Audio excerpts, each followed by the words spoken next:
The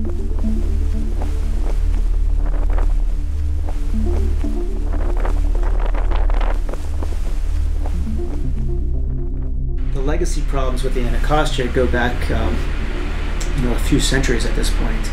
The history of the Anacostia was that it was a vast tidal wetland, and with the development of the city, obviously all that's changed.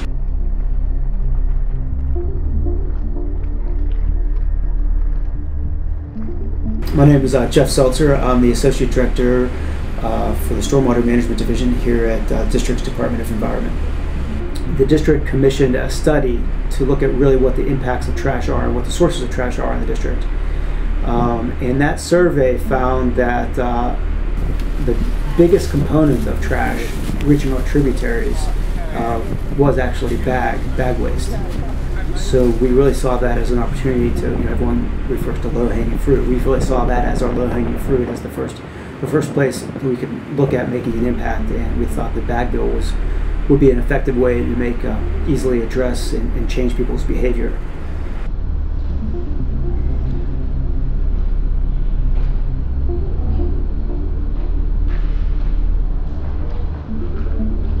We work with lots of different groups, including some of them that come to mind are the Anacostia Watershed Society, Earth Conservation Corps, Groundworks, Anacostia.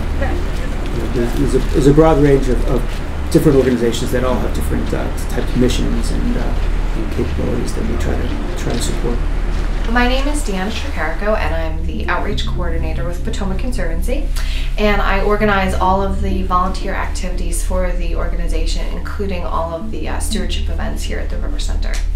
We have groups come in and help us clean up all the trash from the river, and then the park will come in and remove all of those items for us so that we can get it all out of here.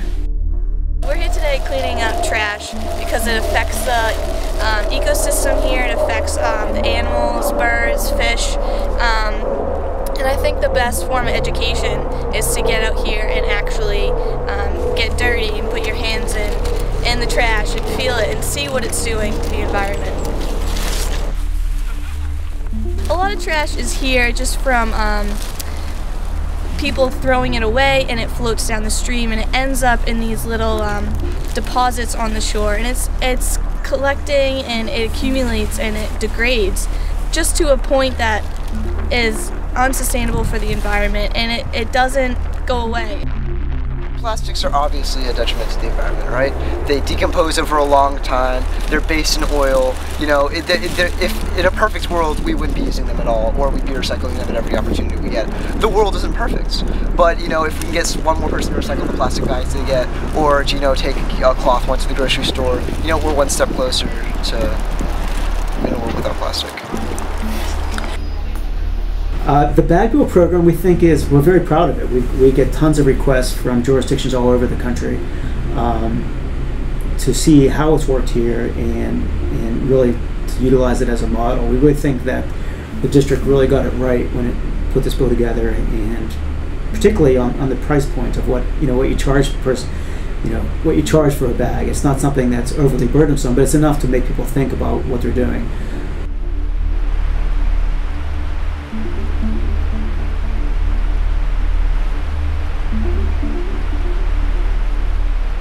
I think everyone's expectations were that it would be, number one, there'd be a lot of pushback, and number two, it would be a really slow behavior change. We had estimates of how much revenue we would generate by the bag fee that were twice as much that we're actually collecting today, and those revenue projections anticipated that the slow change, so over the next couple of years, would slowly see a decrease of revenue as people switch to reusable bags. In actuality, we saw a behavior change almost on day one that was pretty dramatic, and it stayed pretty level. So, I think the whole idea of the bag fee and the bag law was, I think I heard someone say it pretty well recently, is we wanted to get in people's heads, not in their pocketbooks. We're not really implementing this program to raise fees and raise revenue. We really wanted a behavior change and get people used to thinking about their impact on the environment and easy things they can do to make changes in their behavior, and it's been really, really successful for that.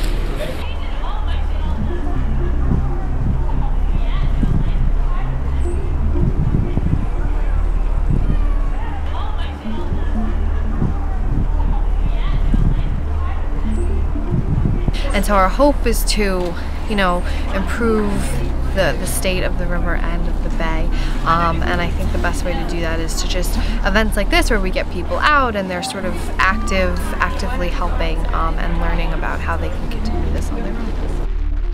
I know it takes a little at a time to clean up the trash, but I think collectively, if we get the community more involved, if we keep focusing on little parts and cleaning them up, I think it'll have a huge impact. 20? We can probably just guess with this thing. What do you think? Feels about the same as the other ones. 20? What does that mean?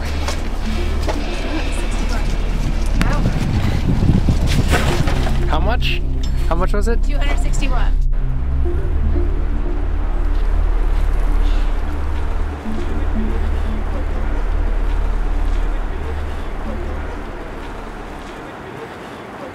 And when you look at individuals, I mean, myself, I'll admit, I polluted the environment once before. I might not have recycled in the past. So we all have small roles we play in this environmental disaster. But I think if we all can change and really get over that feeling, well, it doesn't matter, I'm just one person recycling. If we can get rid of that mindset and have everyone recycle or have everyone take part in trying to solve the problem, then it won't exist anymore.